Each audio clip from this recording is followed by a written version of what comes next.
this is Marina from Darkstar Astrology, bringing you the lunar eclipse in January, the first one, or the first moon of 2020.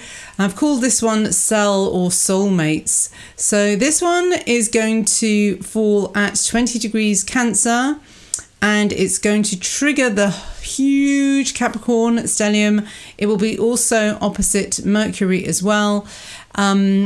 The healing crystal I chose is prehenite with epidote in it, and the fixed star is Castor, the good twin in the constellation of Gemini, and the tarot card is going to be the Four of Cups. So this moon is actually going to fall on the exact same degree as the July solar eclipse that happened in 2018. So if you have anything at that position, have a look to see what was going on back then and see if history will repeat itself. Now, it was actually opposite Pluto, exactly making it a Hades moon. But this time, this blood red lunar eclipse will be exactly opposite Mercury the trickster, but also, of course, opposite Ceres, Saturn and Pluto. So it's Pluto again, but this one's way more concentrated. That solar eclipse was actually in Capricorn, but this one really does trigger and activate the grand stellium very much more strongly, I think, by opposition, because it's actually very almost exactly opposite it. And there's just far more planets involved as well. So this moon falls in Cancer, which it rules, and it's therefore very strong eclipse as well, obviously. Plus, the actual Decan is ruled by the moon as well, and is also the Pisces triplicity in the Vedic system as well. So it's extra watery and tide pulling, volatile moods, devotion, extreme passion, and deep intuition. And inside there may be a raging tempest, but at this time it is vital to display a neutral mask. So if we're bitten by the love bug at this lunar eclipse, we will not be twice but thrice shy. So under the surface of this lunation, the Gemini twins are playing tug of war, because even though this is tropical Cancer, we are also in sidereal Gemini. So the energy then is very bipolar, where we will find it hard to make a decision. The jump between playing the angel and the devil in the collective will be quite striking too. So what might happen at this time is that you may have to make the best of a reckless choice made in devil mode when this eclipse strikes. So just be careful how you swing, which direction you swing, because you may be paying for it 3 months down the line when this eclipse will sort of fade out of effect. So just some examples of people who have their moon here. Roman Polanski, Harrison Ford, Sean Young, actually, his co-star in, what was the film? Was it Blade Runner? Yeah. No. Oh, yes, there are some dodgy ones. Peter Sutcliffe, the serial killer in England. Lord Byron, Puccini, Tchaikovsky, Debussy, and it's also where the moon of the Darkstar Astrology chart is as well, and the Sedna discovery and the Ceres discovery as well. So very Persephone kind of feel to it too. Also, of course, I mean, this is quite apt, really. India and Pakistan were created when the moon was in Cancer, Decan 3 as well. And obviously that's very much a divide and conquer energy with the good twin and the bad twin. It's interesting because another one of my Uber conversations, he was talking about how the British do the divide and conquer thing. Did I talk about this before? I think I might have done. But yeah, it's more of an elite trick, I guess. It's not fair to label all the British. Not all British divide and conquer. So yeah, anyway, we are in the midst of these twins. So I don't know which twin I'm going to play today. Now, it's actually on the good twin. So let's look at Castor a bit more. So the moon on Castor actually signifies timid, sensitive, lacks confidence, occult interest and psychic ability, blindness, injuries to the face, disgrace, stabs, wounds, which can be operations as well, and imprisonment. Nice. But Bernadette Brady says that it's the therapeutic use of humour to be involved in education, a desire to bring stories to others, to hope that everything will be all right, to disbelieve bad news. So it is seeing things in a positive way. And yeah, I like this therapeutic use of humour. That's what I try and do in my life as well. So he supposedly was the good twin and the horse trainer. He holds a harp in his hand, so has musical ability and artistry. I think there's a kind of rhythm there, which you have comedic timing. Sophisticated Castor was refined and civilized, but still got into scrapes with his wilder brother, Pollux, however.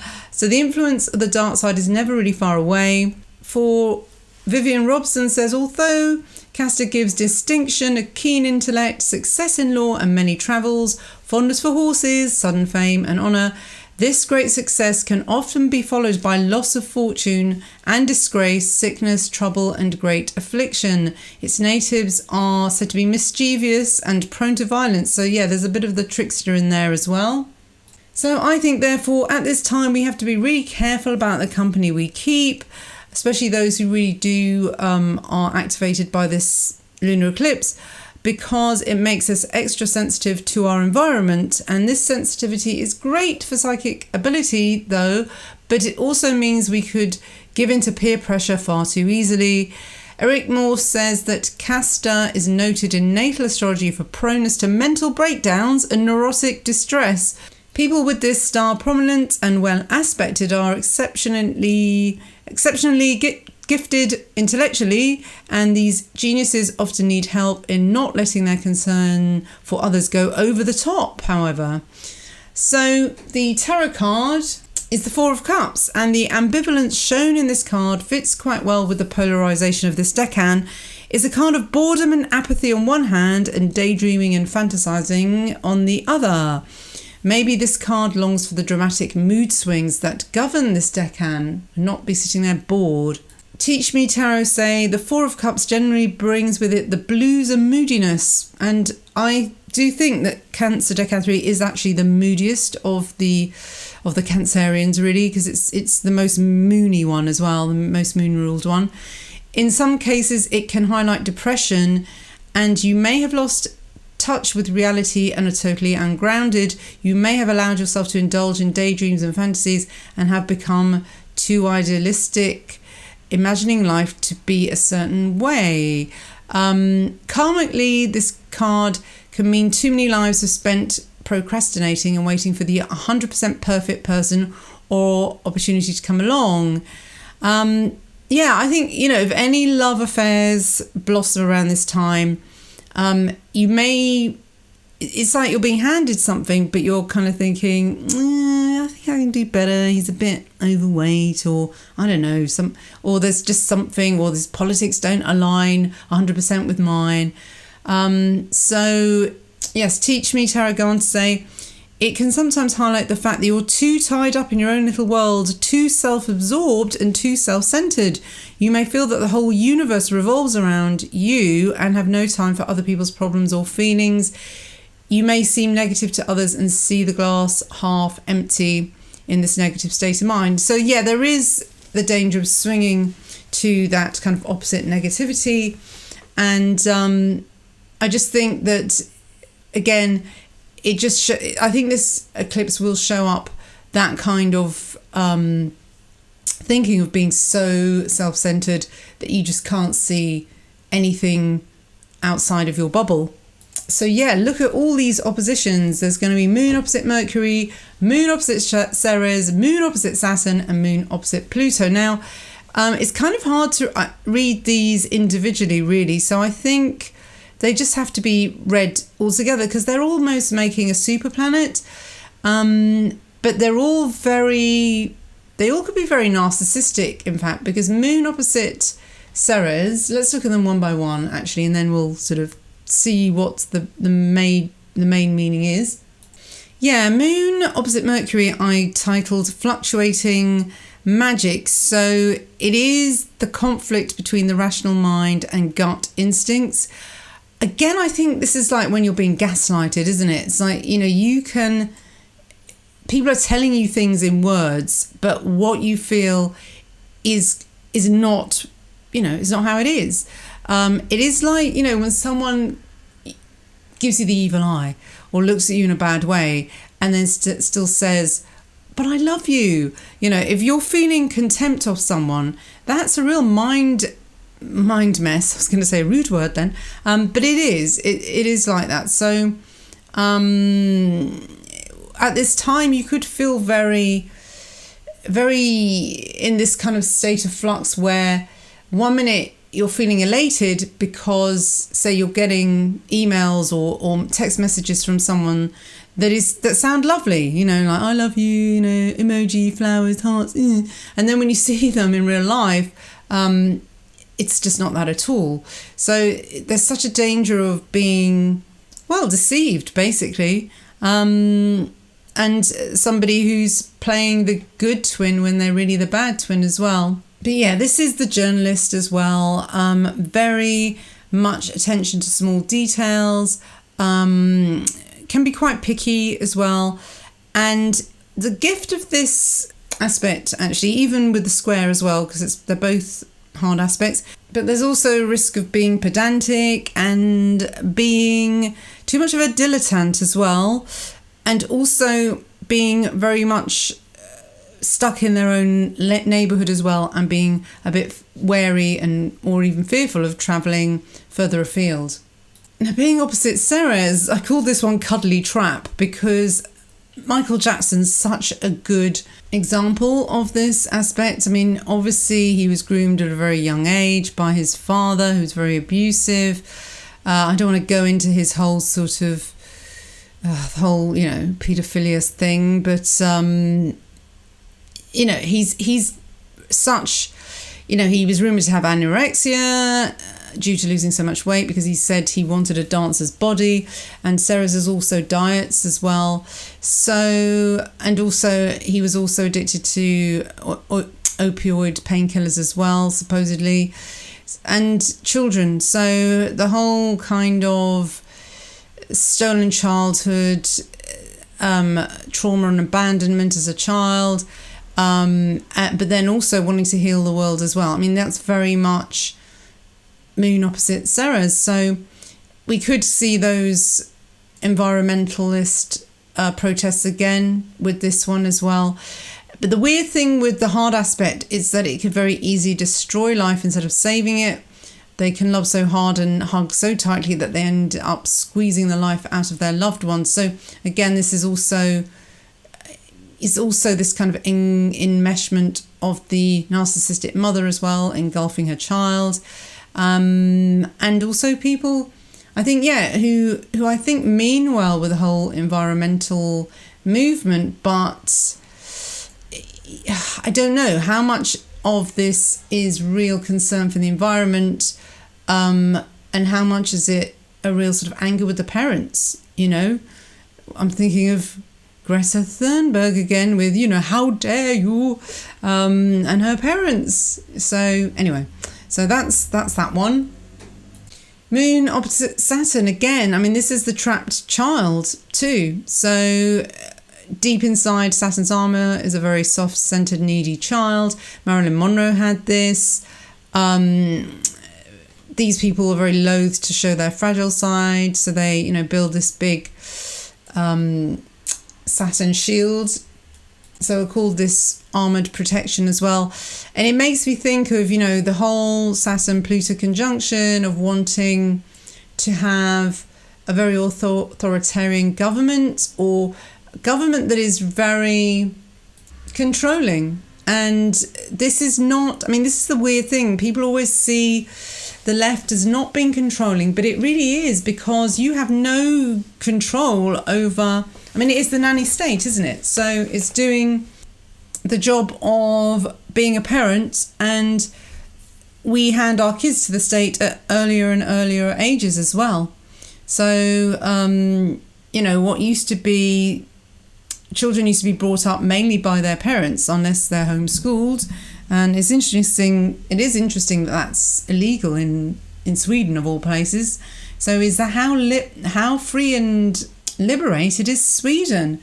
I was very shocked. I've learned a lot about Sweden because of reconnecting with my uncle who lives there, and I saw a whole different side of Sweden I didn't really know about.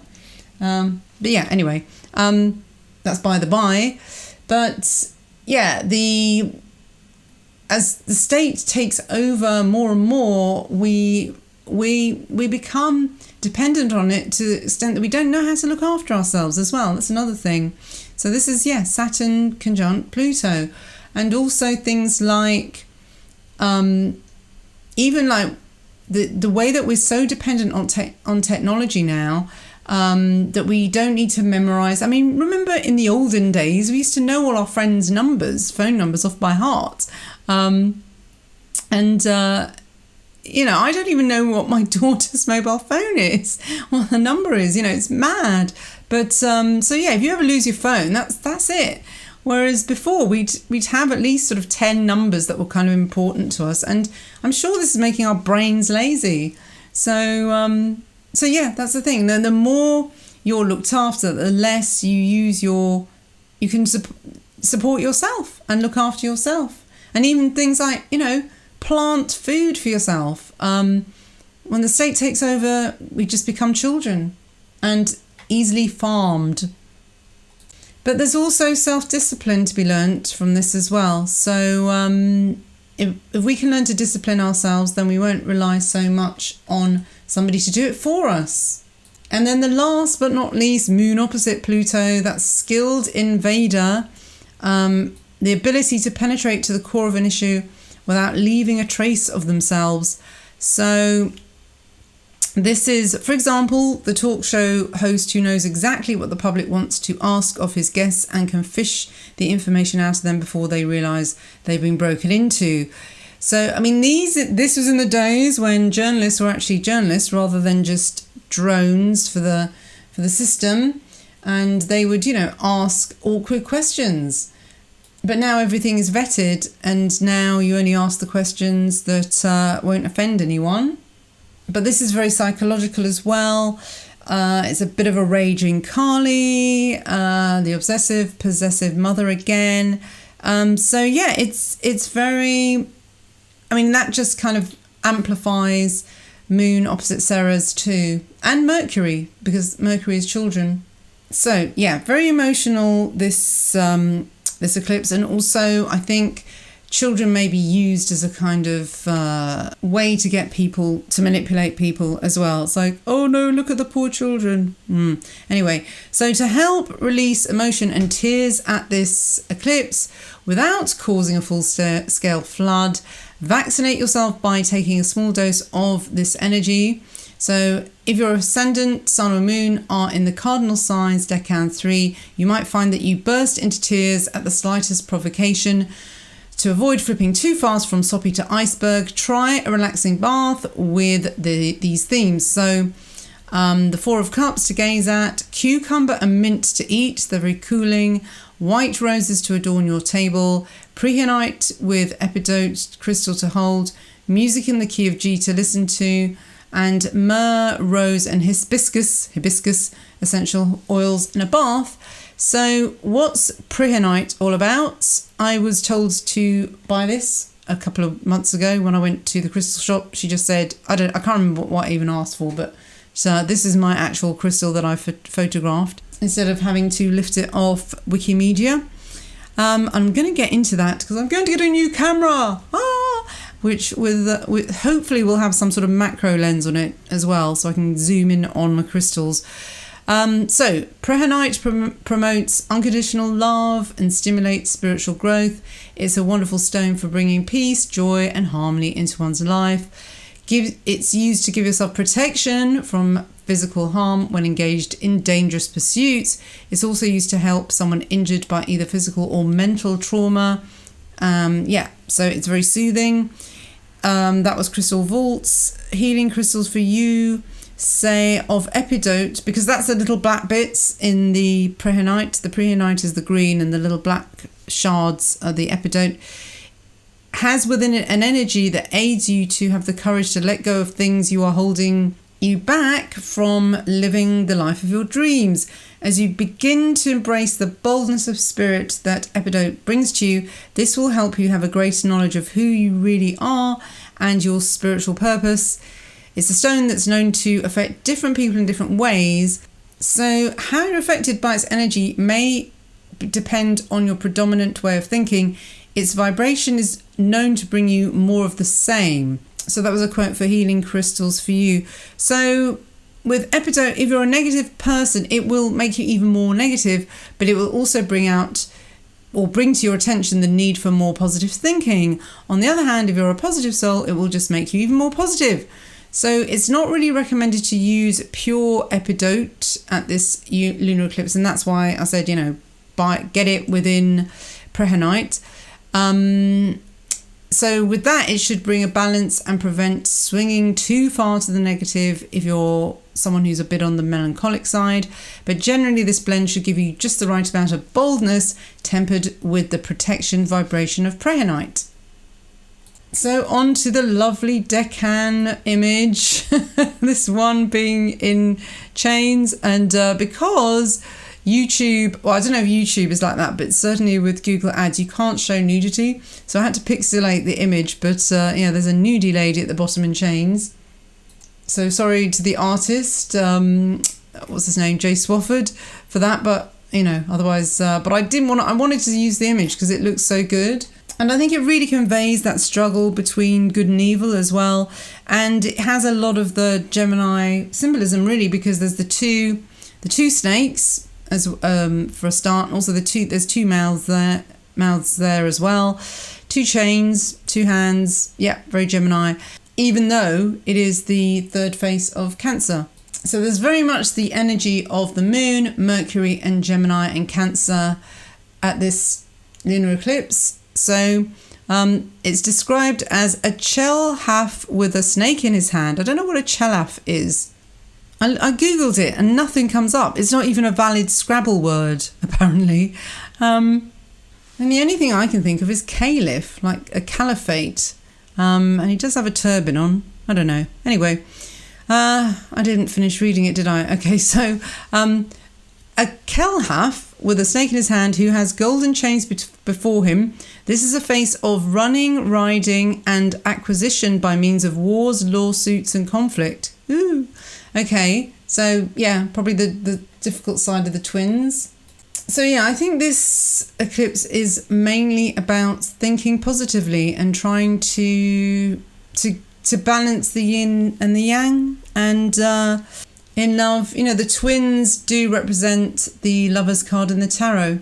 So it's about finding your soulmate, hopefully, not a cellmate. But it's, again, if you are relying too much on finding somebody to be a parent almost to you, and if you're someone that can't spend that much time alone, then that's not a great thing either. But at the same time, no man is an island, and we shouldn't really shut ourselves off to love as well. I mean, that's really what the tarot card says too. So with all those planets in Capricorn, wherever that falls in your chart, whatever house it's going to be in, then actually, you know what? I think I didn't do it with the other one, but maybe I should look at what this does for each sign, because there's so much in Capricorn, and I think this will actually be probably the more accurate, because so much happening in one house, it's bound to affect us quite strongly. So yeah, I'll leave the link at the bottom and you can just read what Moon in whatever house it is means for you. But yeah, I keep forgetting this is actually in the actual lunar eclipse is actually in Cancer, but like I said, it just still feels very Capricorn, because obviously so much energy is in Capricorn. Okay, so yeah, what I was going to talk about was this whole thing about Gemini twins and yin and yang, and obviously, the polarization of things in life. But then I thought of the whole non-binary thing, because that's so going against nature. I mean, everything is binary in this world. We have binary freaking maths codes. We have computers are binary, male and female, yin and yang, day and night, sun and moon. I mean, come on. So non-binary is just basically non-human, really. It's inhuman. So I'm probably going to get now called the same as JK Rowling. So this is the big controversy that happened this week. Was a woman got fired from her job because she said, I don't know if it was to do with the passport office. I'm pretty sure it was something about, I don't know what the law is now, but I think it was people trying to say that if you've transitioned, then you should be able to put female on your passport. But surely when you're born, I don't know, because then I don't know how that works out, because then you're talking about the law, and then you're talking about define female and define male, and obviously it doesn't matter what you do on the outside, but you can never implant a womb. I mean, that's what makes a woman, and being able to produce sperm is what makes a man a man, and this is biological definition. So are we now going to say that we now not going to have truth anymore because it's offensive to people? So JK Rowling said in a tweet, by the way, it probably doesn't look very good quality because I sold my other camera. The autofocus was just so bad. I just thought I'm going to have to invest in a new one. But until then, I'm using my webcam. So here's an article in The Spectator, because this is a big deal. I mean, this has opened up a big debate now because, yes, JK Rowling tweeted, dress how you please, call yourself whatever you like, sleep with any consenting adult who'll have you, live your best life in peace and security, but force women out of their jobs for stating that sex is real, ? And the reason for the tweet was the case of Mayor Forstetter. She lost her job for expressing her view that human beings cannot change sex and that a trans woman remains, despite their expressed gender identity, essentially male. And yes, you may think that that's a statement of biological reality, but Forstetter lost an employment tribunal case this week. Several commentators have concluded that amounts to a judicial prohibition on women stating that people who were born male and who have male anatomy are men, if those people describe themselves as women. Now we're changing science, I don't understand. But now freedom of speech in England, I don't know what I can say now about that, but it just seems ludicrous that now JK Rowling has been accused of being a TERF, and I had to look that up as well. So it's trans exclusionary radical feminists, which is probably what I am. I don't mind the radical, I guess. Or right-wing feminists, I don't know. Trans exclusionary right females. Yeah. It says here, this is a Spectator, by the way. I do not underestimate the courage it's taken for Rowling to do this. It's easy to say, well, she's got billions and a huge platform. What took her so long? But that's unfair. No, it's true, because people's careers have been ruined by saying things like that. And she's, she's putting her money where her mouth is. And she's someone who has virtue signaled like crazy before on Twitter about immigrants and, and open borders and things like that. But this is a step too far. So for her anyway.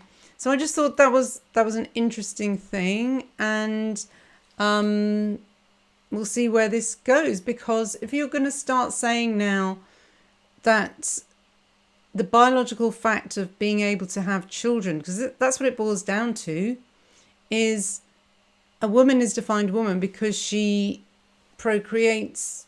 She, a female animal has a womb, unless she's a fish. Oh no, they're not animals anyway. But and a male. So, and this is the confusing thing, because we forget with the language how it's being used is trans woman.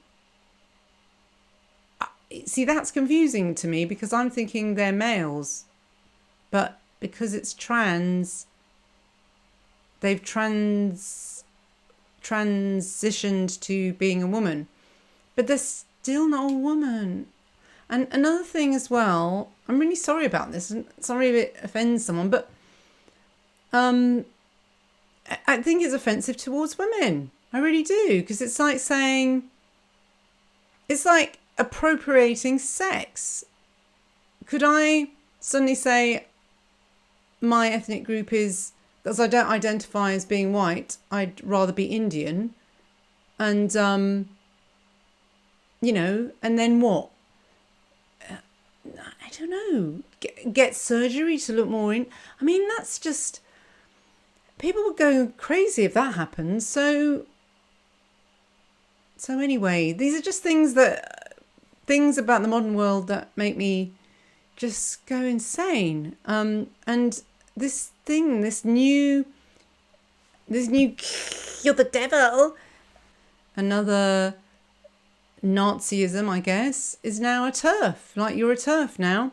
Men can't be TERFs, I guess. I don't suppose. It's just weird. Anyway, so back to the twins.